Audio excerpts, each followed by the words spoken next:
లాభా ఎంగల్రావు యాదవ్ గారు మరి ఉదయం నుంచి సాయంత్రం నుంచి పరిరక్షణలో ఈ కార్యక్రమాన్ని పరిరక్షిస్తూ మాతోనే ఉంటూ ఈ కార్యక్రమం పూర్తి అయ్యేలాగా వారు ఇక్కడ మా కోసం వేసి ఉన్నారు.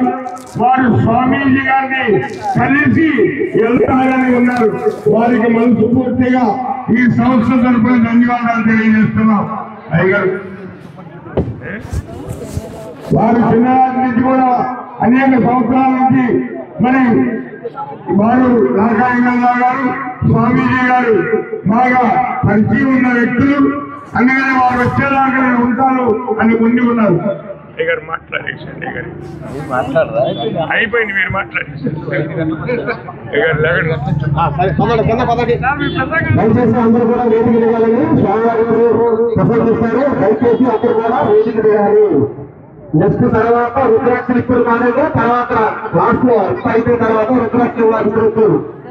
పైన రుద్రాక్షలు తర్వాత అభివృద్ధి పేపర్ కూడా ఇస్తారు. పాపలేదు పేపర్ రెండో వస్తే మొత్తం కనిపిస్తామండి. అందరూ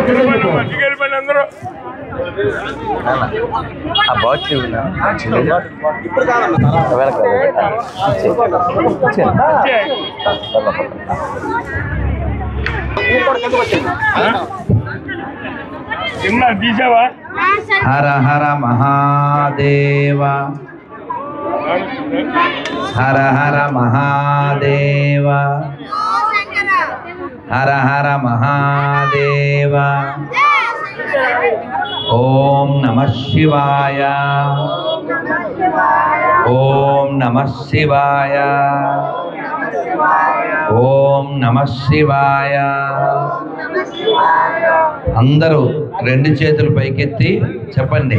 హరే కృష్ణ హరే కృష్ణ కృష్ణ కృష్ణ హరే హరే హరే రామ హరే రామ రామ రామ హరే హరే హరే కృష్ణ హరే కృష్ణ కృష్ణ కృష్ణ హరే హరే హరే రామ హరే రామ రామ రామ హరే హరే హరే కృష్ణ హరే కృష్ణ కృష్ణ కృష్ణ హరే హరే హరే రామ హరే రామ రామ రామ హరే హరే.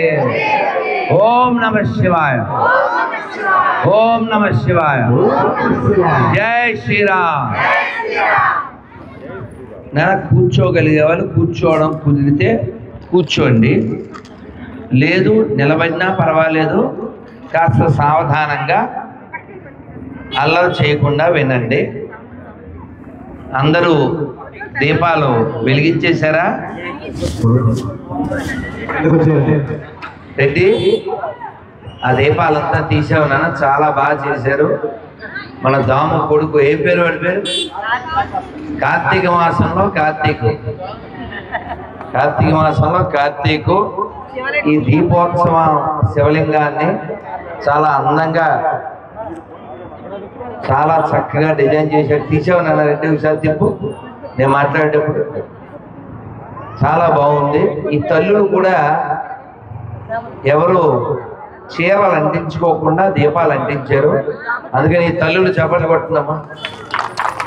మరి అంతే కదా, ఒక్కరు తప్పు చేసినా నిప్పు తుప్పు వదలు కొట్టేస్తుంది.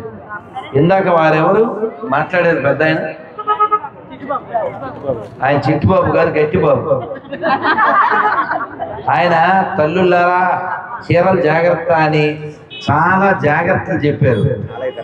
పెద్ద వయసు ఉండడం పెద్ద విషయం కాదు, పెద్ద మనస్సు ఉండడం అది చాలా ముఖ్యం.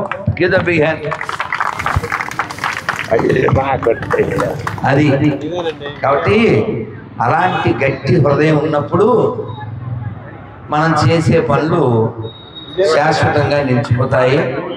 మనం అందరం ఇలా దీపాల పండుగ చేసుకుంటుంటే ఈ దీపోత్సవాన్ని కూడా పాపోత్సవం చేసేస్తూ దీన్ని కూడా కాపీ కొట్టేసి వాళ్ళు కూడా 2 చెక్కలు నిలువుగా అడ్డంగా పెట్టి దానికి కూడా ఆయిల్ పోసి స్పాయిల్ చేసేస్తున్నారు.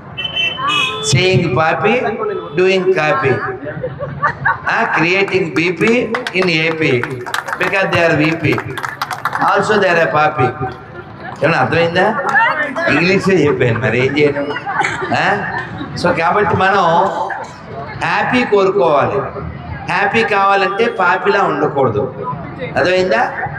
దీపంలో వెలుగుంది, దీపంలో వేడి ఉంది, దీపంలో జ్ఞానం ఉంది. దీపం దీపేన సాధ్యతే సర్వం అన్నారు. దీపం మనకి అంతా కనబడేలా చేస్తుంది. మన హృదయంలో నీలతో యద మధ్యస్థాదిత్యుల్లేకేన భాస్వర అంటారు మంత్రపుష్పంలో. మనం అందరం కూడా ఇలా కదులుతున్నాం, మాట్లాడుతున్నాం, చూస్తున్నాం, ఇలా ఇలా అంటున్నాం, ఏవో అలా అలా తిరిగేస్తామే. ఆ తిరగడానికి కారణం అయ్యప్ప మైక్ ఇవ్వనా? మనం అలా తిరగడానికి కారణం, మాట్లాడడానికి లేదో పని చేయడానికి కారణం ఏమిటంటే మన లోపల ఒక దీపం ఉండడం. ఆ దీపమే ఆత్మ. అది మనకి తెలిస్తే మనకి ఎవరి మీద కోపం రాదు, జాలి వస్తుంది.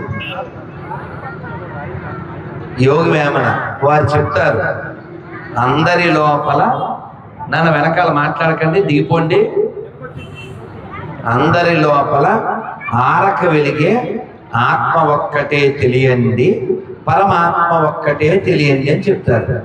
మనం అందరం కూడా ఆత్మస్వరూపులము, జ్యోతి స్వరూపులం. భక్తి ప్రహ్లాద సినిమా చూసాం కదా, అందులో హే జ్యోతి స్వరూప అని పిలుస్తాడు భగవంతుడు. ఆయన వెలుగు. అందుకనే మన పెద్దవాళ్ళు ఏం నేర్పించారు మనకి, మనందరికీ తెలుసు, అర్థం తెలియకపోవచ్చు. చెప్పండి అందరూ నమస్కారం మొదలు పెట్టి.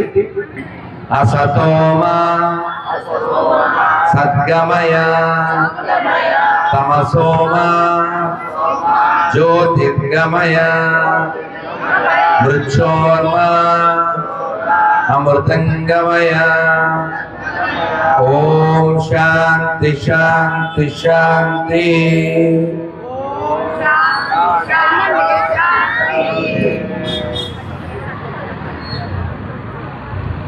కార్తీక మాసం అంటే దీపాలు, కార్తీక మాసం అంటే శివుడు, కార్తీక మాసం అంటే విష్ణువు, కార్తీక మాసం అంటే కైలాసం, కార్తీక మాసం అంటే వైకుంఠం, బృందావనం. మరి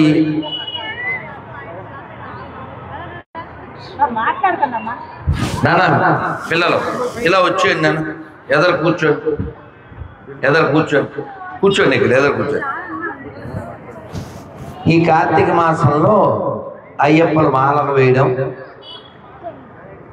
నియమాలతో దీక్ష చేపట్టడం, మన ఇళ్లలో కూడా తల్లులు, ముఖ్యంగా తల్లులే లేకపోతే అసలు ఈ భారతదేశం కానీ, ఈ వైభవం కానీ, ఈ సృష్టి కానీ ఏమీ లేదు. కానీ మనలో కొందరు మూర్ఖులు మగమహారాజులు అనుకుంటూ నోరుమూసుగా నీకేం తెలుదు అంటూ ఉంటారు. అమ్మకు కూడా ఏమీ తెలియదా? అమ్మకి ఏమీ తెలియకపోతే నిన్ను ఇంత చేస్తుందా? కాబట్టి అసలు చదువే రాని అమ్మ కూడా ఐఏఎస్ ఆఫీసర్ కంటే గొప్పది. ఎందుకని? ఐఏఎస్ ఆఫీసర్ను కూడా కనీ పెంచింది ఒక అమ్మే కాబట్టి. మన అమ్మని అంటే మన తల్లుల్ని, మన చెల్లెల్ని, మన ఆడపిల్లల్ని, మన సోదరీమణుల్ని మనం బాగా చూసుకోవాలి, గౌరవంగా చూసుకోవాలి, వాళ్ళ ఆరోగ్యాలు కూడా చూసుకోవాలి. ఇవాళ మధ్యాహ్నం పేపర్లో చూస్తూ ఉంటే 2019లో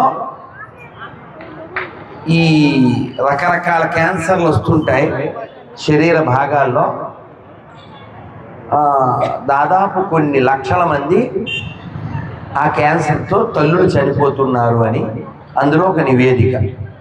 అలా ఎందుకు మరణించాల్సి వస్తుంది అంటే వాళ్ళకి ఓపిక లేకపోయినా బలవంతంగా వాళ్ళ ఇంట్లో పనులు చేస్తూ ఉంటారు. అప్పుడప్పుడు కార్తీక దీపం అంటే ఏంటి? ఇది కాదు, సీరియల్ చూస్తుంటారు. కార్తీక దీపం కార్తీక మాసంలో పెడతారు, కానీ కార్తీక దీపం సీరియల్లో సంవత్సరం అంతా చూసేస్తుంటారు. సీరియల్ చూసే తల్లులు ఉన్నారు, కానీ సీరియస్గా కుటుంబాన్ని చూసుకునే తల్లులు ఉండబట్టే కదా మనం ఇక్కడ దాకా ఇలా మన ధర్మం మన దేశం నడుస్తుంది. కాబట్టి మన తల్లుల యొక్క ఆరోగ్యాన్ని మనం పట్టించుకోవాలి. అప్పుడప్పుడు మాట్లాడాలి. మనం ఊరికే ఇంట్లో ఒక రోబో ఉన్నట్టు, మమ్మీ నాకు రేపు దోశలే, వాడు ఒకటి చెప్తాడు, ఈడు ఒకటి చెప్తాడు, కూతురు ఒకటి చెప్తుంది, భర్త ఒకటి చెప్తాడు. మనిషా రోబోయా? ఇప్పుడు తల్లులు అయితే అంటే ఈ కాలం ఆడపిల్లలు నీకు వంట వచ్చా అంటే నాకు మజ్జిగ వండడం వచ్చండి అంటారు. మజ్జిగ వండుతారా? నీళ్లు కాయడం వచ్చండి అంటారు. ఇక్కడ ఎంతమంది ఆడపిల్లలకి రైస్ పొయ్యి మీద పెట్టి వండడం వచ్చు? చేస్తాను తల్లి, నీకు వచ్చు కదా? వచ్చారాదా? వచ్చారాదా? అన్నం తినడం వచ్చా? పోనీ కింద పడేయకుండా. సరే పోనీ చిన్నపిల్లలు పెద్దవాళ్ళు లేరు, మా అందరికీ ఎవరైనా 10 మంది అతిథులు వస్తే మేము వంట చేయగలం అన్నోళ్ళు చేస్తాం. మగ స్త్రీ పురుష భేదం లేకుండా వంట చేయడం మాకొచ్చు. అమ్మయ్య, ఇక అవ్వతో సహా అందరూ బొవ్వ పెట్టేవాళ్ళే గట్టిగా. అదిగో దాము కూడా వండుతాడంట. దీపాలకు చిట్టుబాబు గారు కూడా వండుతారు. వెరీ గుడ్, చూడలేదు మనం. నేను ముందే చెప్పాను, ఆయన వట్టిబాబు కాదు, చిట్టిబాబు కాదు, గట్టిబాబు అని. అవునా? సో వంట చేయడం రావాలి. ఎందుకోసం అంటే ఎవడికో ఆకలి తీర్చడం అనేది తర్వాత. ఎక్కడో ఇరుక్కుపోయామండి, అర్ధరాత్రి అయింది, మనకి 2 రోజుల నుంచి కూడు లేదు, అన్నీ వెతికితే అక్కడ కిచెన్ కనబడింది, నీళ్ళు అన్నీ ఉన్నాయి, పొయ్యి ఉంది. మనకు వంట రాకపోతే ఏం చేయాలి? బియ్యం 2 గ్లాసులు, నీళ్లు 4 గ్లాసులు కుక్కర్లో వేసి పొయ్యి స్టవ్ మీద పెట్టవలను. కొత్త కోడలు 2 గ్లాసులు బియ్యం పెట్టి దాన్ని కుక్కర్లో పెట్టింది, 4 గ్లాసులు నీళ్ళు అన్నీ పెట్టింది. అత్తయ్య గారు ఇంకా అన్నం ఉడకలేదండి. ఎందుకు ఉడుకుద్ది? నువ్వు కడిగి తెచ్చావా అసలు? నువ్వు కడిగేవా అసలు? ఎందుకు ఆ పిల్లకి రాలేదు చెప్పండి? తప్పెవరిది? వాళ్ళ అమ్మ తప్పు కదా. ఎప్పుడు చూడు బాగా చదువుకో, బాగా చదువుకో, బాగా చదువుకో, బాగా చదువుకో. దారా తల్లి, నిన్నేమంటలేదు, మీ అమ్మ మంచిది అని చెప్పదాము అని. నీ పేరేం పేరు? హాసిని కదా?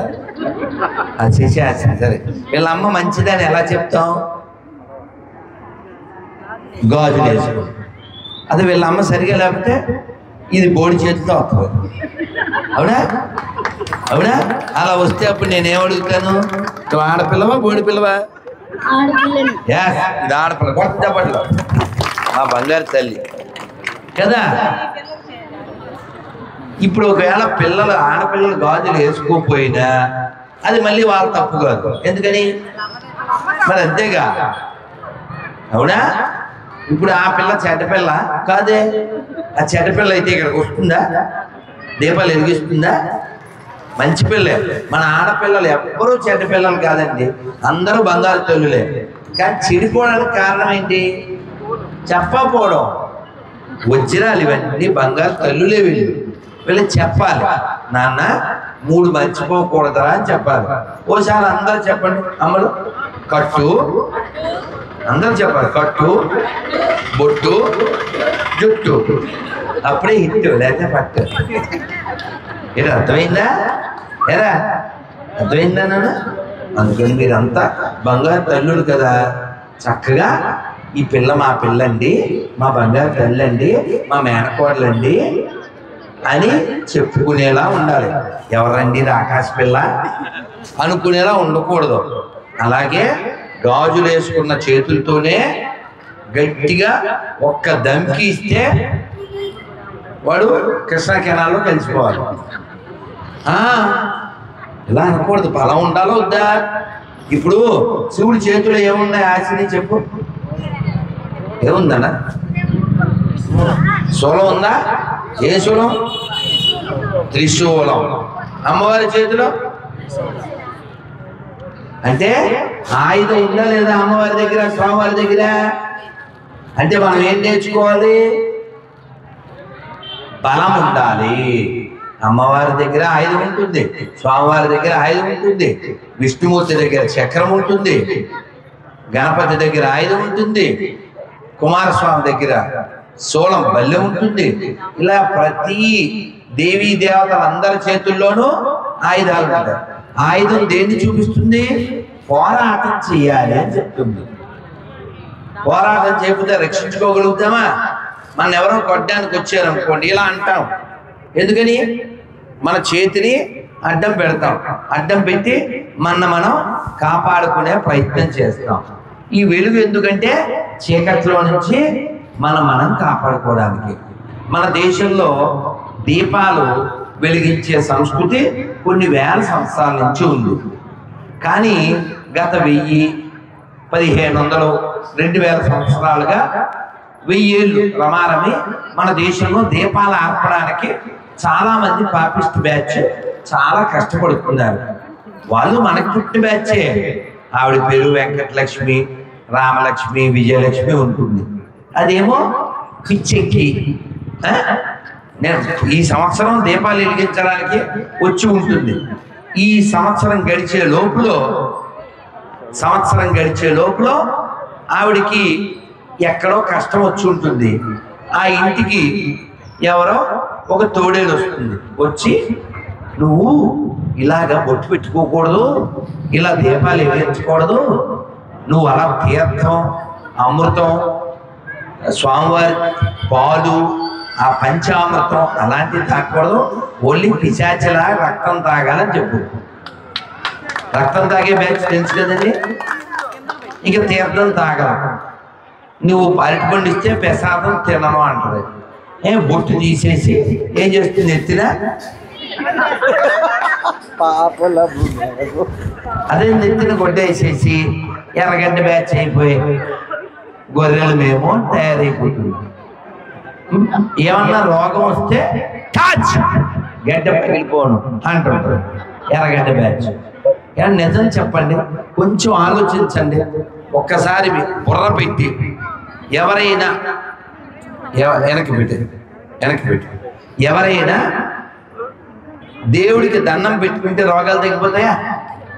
ప్రార్థన చేస్తే రోగాలు తగ్గిపోతాయా? దేవుడి దగ్గరికి వచ్చేది రోగాలు తగ్గడం కోసం కాదు, కష్టం వస్తే తట్టుకునే శక్తి కోసం. దేవుడు వైద్యుడే, కానీ ఆయన భవరోగానికి వైద్యుడు. శరీరం ఎవ్వరికి వచ్చినా దేవుడు ఉన్నాడు అని చెప్పినా, దేవుడు లేడు అని చెప్పినా, దేవుణ్ణి నమ్మిన వాడికి నమ్మని వాడికి 4 తప్పనిసరిగా వస్తాయి. ఏమిటి ఆ 4? తెలుసా? చెప్పండి అందరూ ఒకసారి. జన్మ, అందరూ చెప్పాలి. దాము ఆపాలి. జన్మ, అందరూ చెప్పాలి. జన్మ, మృత్యు, జర, వ్యాధి, దుఃఖ, దోషాను దర్శనం. అంటే ఏంటండి? 4 తప్పనిసరిగా వస్తాయి. పుట్టడం, ముసలితనం, రోగం, చావు.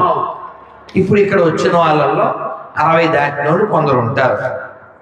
వాళ్ళు అద్దం దగ్గర నిలబడి బ్రష్ తీసుకుని వేసి ఉండొచ్చు, రంగు వేయచ్చు. ఎందుకు రంగు వేస్తారు అంటే ఎవరైనా ఈవిడ్ని చూసి ఆంటీ అంటారేమో అని అనకుండా ఉండడానికి, అంకుల్ అంటారేమో అనకుండా ఉండడానికి, లేదా 62 ఏళ్ళు వచ్చిన ముసల్దాన్ని అక్క అని 5 ఏళ్ల పిలవచ్చా? నువ్వు పిలిపించుకోవచ్చా?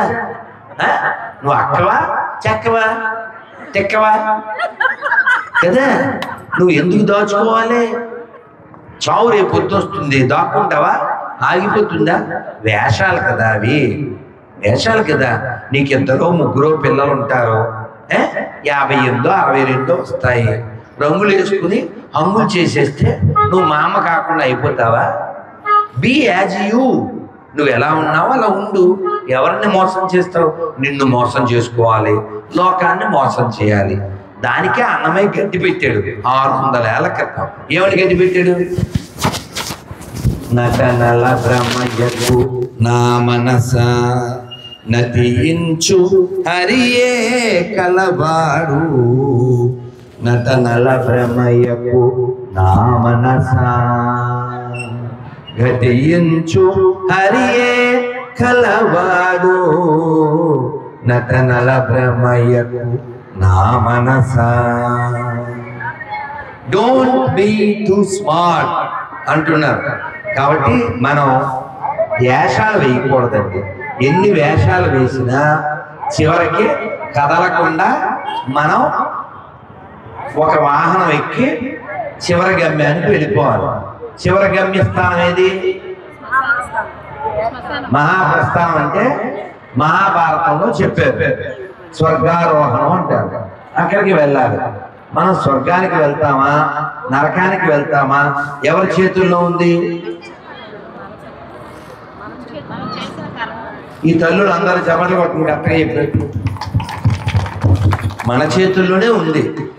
నువ్వు చేసే పుణ్యాన్ని బట్టి ఊపర్ జాతా హై, చేసే పాపాన్ని బట్టి నీచే జాతా హై. అందుకే ఎప్పుడైనా ఇప్పుడు మనకి తెలియదు కదా, సినిమాలు అవి చూస్తాం, దాన్ని బట్టి మనం మాట్లాడుకుంటాం. ఉదాహరణకి వీడిని అడుగుదాం, కూర్చోరు. ఏం పేరు? వీడు మా ఫ్యాన్. ఏం పేరు? రాకేష్. నేను ఇప్పుడు అడిగిన దానికి చేతితో ఇలా చూపించాలి, లేకపోతే ఎలా చూపించాలి, లేకపోతే ఎలా చూపించాలి. నా రకం ఎటువైపు ఉంది, చేతితో చూపించు. నేను వీడి మాట ఎంతమంది ఒప్పుకుంటారు చేతండి? అవునా? ఇదంతా సినిమా జ్ఞానం. చిన్నప్పుడు నేను కూడా అలాగే అనుకునేవాడిని. నరకం పైన ఉండదు, పైన ఉండేది ఉత్తమ లోకాలు. ఎప్పుడైనా మన హిందీలో ఏం తింటాం? నీచ్ కమి అని తింటుంటాం కదా. అవునా? ఇక తిట్టడం వద్దులే అమ్మా. నీచ్ అంటే కింద కదా. మరి ఏంటి బిజీగా ఉన్నాడు అని చూడలేదు. నీచ్ అంటే నీచమైంది, నీచే. హిందీలో నీచే అంటే కింద కదా. నీచమైన పని చేసిన కుత్తే కానీ కింద పంపిస్తారా పై పంపిస్తారా కదా. మరి ఇలా నరకం ఇప్పుడు చెప్పు, నరకం ఎక్కడ కొట్టండి ఇప్పుడు కొట్టం. అదైందా? ఇది జ్ఞానం. నరకంతో పాటు మనకి ఎన్ని లోకాలు ఉన్నాయంటే 14 లోకాలు ఉన్నాయి. చెప్పనా? అతల సుతల తలాతల రసాతల మహాతల వితల పాతాల భూర్లోక స్వర్లోక మహర్లోక జనోలోక తపోలోక సత్యలోక, ఇలా 14 లోకాల్లో 7 పైన 7 కింద ఉన్నాం. ఈ 2 అంటే 7 7 14 లోకాల్లో మధ్యలో మనం ఉన్నాం. ఈ లోకాన్ని మధ్యలోకం అంటారు. మధ్య అంటే మృత్యువు కలిగింది అని. కాబట్టి ఇక్కడ ఉన్న వాళ్ళు ఎవరైనా 2025లో ఉన్నాం మనం. 2125లో నేను ఉంటానన్నది చేద్దాం. ఇప్పుడే వేసేద్దాం దాండ ఎవడో చేస్తే ఉంటామా? ఒక్క పిల్లోడు కానీ ముసలమ్మ కానీ ఇప్పుడున్న చెట్టు మారిపోతే ఆ చెట్టు కూడా అప్పుడు పోతే. చెట్టు ఉండదు, చెట్టు ఉండదు, మొత్తం అంతా కొత్త చెట్టులోకి వెళ్ళిపోతాం. ఎక్కడికి వెళ్తామో తెలియదు, మళ్ళీ ఎలా పుడతామో తెలియదు. కాబట్టి మనం కొత్త శరీరాలు ధరించకూడదు. అంటే మనం భగవంతుణ్ణి శరణాగతి చేయాలి, భగవంతుణ్ణి వేడుకోవాలి, భగవన్ నామాన్ని పాడుకోవాలి. అందుకని రోజు మంత్రం చేయండి, కబుర్లు అవి బాగా తగ్గించండి.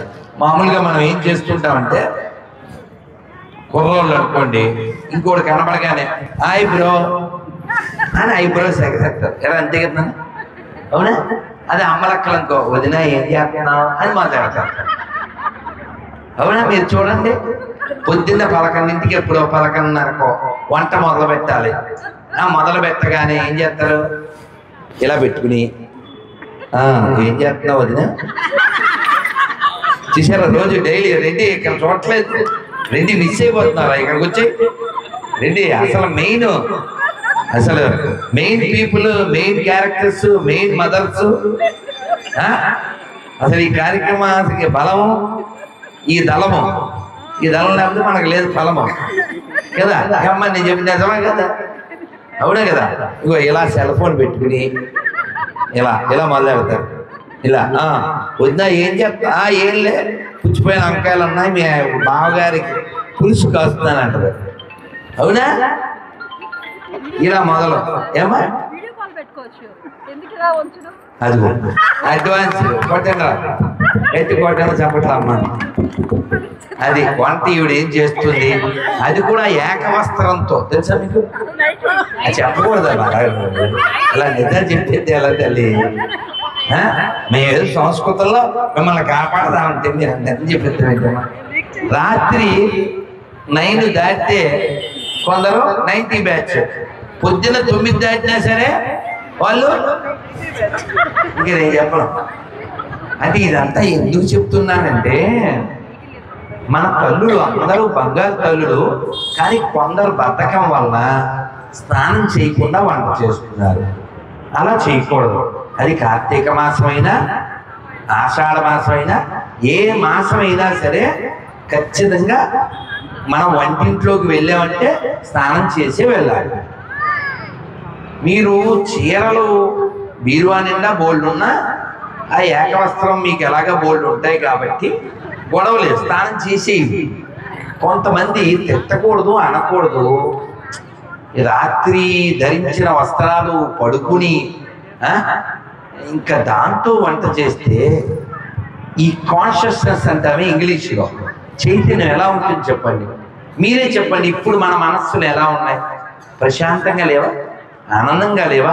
సంతోషంగా లేవా? ఉల్లాసంగా లేవా? ఇదే ఉల్లాసం మన హృదయంలో ఉండాలి. మా పిల్లవాడి కోసం చేస్తున్నాను, మా ఆయన గారి కోసం చేస్తున్నాను, ఇది మంచి భావన. దీనికంటే మంచి భావన ఏది? భగవంతుడి కోసం చేస్తున్నాను, అది యజ్ఞం. అది యజ్ఞం. చెప్పండి ఒకసారి అందరూ నమస్కారం మొదలు పెట్టండి.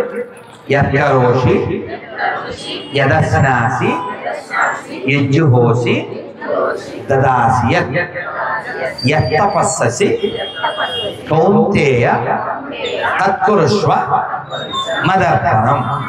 అంటే ఏంటి అర్థం? నువ్వు ఏ యజ్ఞం చేసినా, ఏ తపస్సు చేసినా, ఏది తిన్నా అది నాకు అర్పించు అన్నాడు. అదే మీరు వంట చేస్తూ చక్కగా ఓ చాగట్టిగా రామాయణం పెట్టుకుని, ఓ గరికపాటి వారి మహాభారతం పెట్టుకుని, సాంవేదం షణ్ముఖ శర్మ గారి కాశీ వైభవం పెట్టుకుని అలా వంట చేస్తూ పరమశివుణ్ణి చూస్తూ ఆ వంట చేస్తూ కృష్ణుడి యొక్క బాల్య లీలలు వింటూ మీ మనసు అలా నవ్వుకుంటూ అలా మనం చేస్తూ ఆ పదార్థాన్ని తీసుకెళ్ళి అమ్మవారి ముందు స్వామివారి ముందు పెట్టి కొన్ని నీళ్లు చల్లి కృష్ణార్పణం, శివార్పణం, రామార్పణం. అప్పుడేమవుతుంది? జీవితం ధన్యం అవుతుంది, ఆ పదార్థం శుచి అవుతుంది, తిన్నవాళ్ళ జీవితం బాగుంటుంది. అది మానేసేసి మన యొక్క లాలాజలం అందులో పడేలాగా తూ అంటూ మాట్లాడేసి ఏం పుణ్యం వస్తుంది చెప్పండి. అందుకని మైక్ ఎవరన్నా మాట్లాడితే నేను తిట్టాను, వాళ్ళు మైక్ ఇచ్చేస్తాను. ఎందుకంటే నాకు కూడా రోజు మాట్లాడి నొప్పి కదా. సో అందువల్ల మీరు రోజు వంట చేసే భాగ్యం ఎవరికైతే ఉందో వాళ్ళందరూ చక్కగా వింటూ చెయ్యాలి. కానీ కొందరు తెలియక తల్లులు తింటూ చేస్తుంటారు. అని మధ్య మధ్యలో ఓ కథ చెప్తారు సరదాగా, ఊరికి ఎంజాయ్ చేయండి. ఓ భార్య భర్తలు ఎవరు లేరు, పిల్లలు ఏదో రోజు కూలికో దేనికో వెళ్తారో, ఆయనకి చిట్టిగాయలు తినాలి అనిపించింది. ఏదో బజ్జీలో మొత్తానికి 1 కేజీ పిండో అవేవో తెచ్చాడు. తెచ్చి నేను పనికి వెళ్ళి వస్తాను, వండి పెట్టు రెడీగా. వీడు పనికి వెళ్ళి వచ్చాడు, స్నానం చేసి వచ్చాడు. మంచి ఆత్రంగా ఆ లుంగి ఏదో పట్టుకొచ్చి ఆ బేసిన్ మూసుంది ఇలా తీసాడు. బేసిన్ తీయగానే ఆకాశంలో చుక్కలుండవు అన్నట్టు ఒక్కటే చంద్రుడు ఉన్నట్టు ఆ బేసిను కింద ప్లేటు మధ్యలో ఒక్కటే ఉంది చిట్టిగారి. వీడు హృదయం బద్దలైపోయింది. కేజీ పిండి తెచ్చారు కదా, ఒక్కటే ఉంది.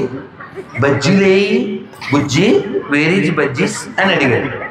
అంటే ఆవిడ అంది, అంటే ఏం లేదండి, నేను చేస్తూ చేస్తూ ఎలా ఉంటాయా అని అలా నోట్లో వేసుకున్నాను, అలా అన్నీ కరిగిపోయినాయి, నీకోసమని ఒక్కటి ఉంచాను అంది. అనగానే వీడికి కోపం వచ్చి, కేజీ పిండి అన్ని బజ్జీలు ఎలా తిన్నావే అన్నాడు. అనగానే ఆవిడ ఎలా తీసుకుని ఇలా అన్నా.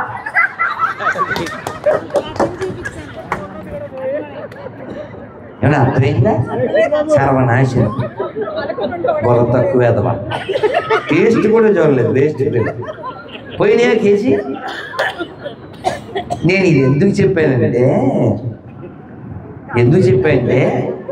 అదే భగవంతుడికి నైవేద్యం పెట్టాలి.